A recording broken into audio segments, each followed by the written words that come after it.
Hello everyone, আশা করি তোমরা সবাই খুব ভালো আছো। আমিও খুব ভালো আছি। তো আবার একটা নতুন ব্লগ নিয়ে চলে এসেছি। তো বুঝতেই পারছো, একটা মেকআপ ব্লগ। তো এই বোনটাকে সাজাতে চলে এসেছি। তোমরা মেকআপ ব্লগগুলোকে খুব ভালোবাসা দিয়েছো, তো তার জন্য অনেক অনেক থ্যাঙ্কস।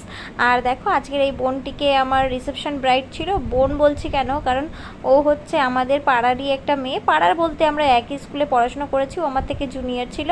তো সেই হিসেবেই ওর মুখ আমার চেনা। তো আগে পরে কোনোদিন কথা হয়নি, কিন্তু মুখটা খুব ভালো করেই চেনা। তো সেই জন্য ওদের রিসেপশন হচ্ছেও কাছে, মানে ওর বাড়ি আর ওর শ্বশুর বাড়ি আর ওর বাপের বাড়ির মাঝখানটা হচ্ছে আমাদের বাড়ি।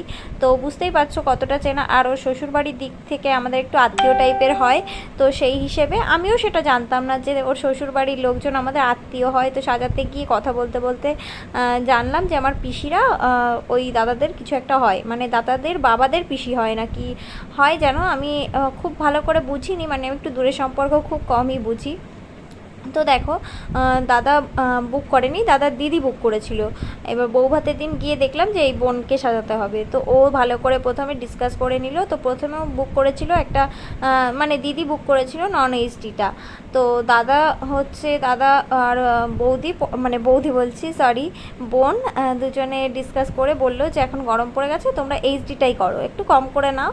তো ঠিক আছে, আমি বললাম যে পার্টি মেকআপ ফেকআপ আছে, তখন 1000 টাকা ডিসকাউন্ট দিয়েছিলাম। তো দেখো, বোনকে এত মিষ্টি দেখতে, তোমরা ফাইনাল লুক দেখেও নিয়েছো।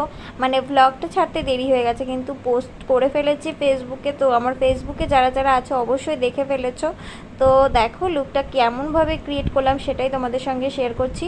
তো প্রথমে ভালো করে বেসটাকে বসিয়ে নিয়েছি। তো ওর একটা এইচডি বেস ছিল, তো ম্যাক ছিল সেদিনকে প্যাকেজে। তো সেটাই দেখো কত সুন্দর মেকআপটা বসে গেছে স্কিনে, আরও অনেক বসে যায় আর একদম ন্যাচারাল লাগে। ওর লাস্টে দেখতে পাবে তোমরা।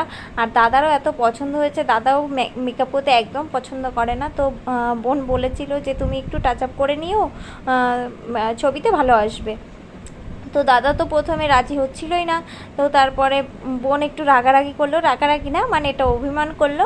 তারপর দাদা রাজি হলো, কারণ ওর বেসটা দেখে এত ভালো লেগেছে। দাদা বলছে ওরকম ন্যাচারাল যেন লাগে সেরকমই আমাকে করে দিও। তো দাদাকেও একটু টাচ আপ করে দিয়েছিলাম। তো দাদা তো রিভিউ দিয়েছিল তখন যে খুব ফাটাফাটি হয়েছে। তো সেই ভিডিওটা করতে পারিনি। আর তোমরা নিজেরাই দেখতে পাবে যে কত সুন্দর হয়েছে। ওরও নিজেরও খুব ভালো লেগেছে। তো সবাই যারা বিয়ে বাড়ি গেছিলো, পরে আমাদের বাড়ির পাশে ওদের বাড়ির আত্মীয় স্বজনরা থাকে, তো তারাও বিয়েতে গেছিলো, মানে বউ ভাতে। সেই দিন গিয়ে আমাকে সবাই বলছে যে তুই মেকআপ করেছিলি নাকি, খুব সুন্দর হয়েছে। তো তোমাদের কেমন লাগলো অবশ্যই কমেন্ট করে জানিও। তো আমাকে প্রথমেই বলে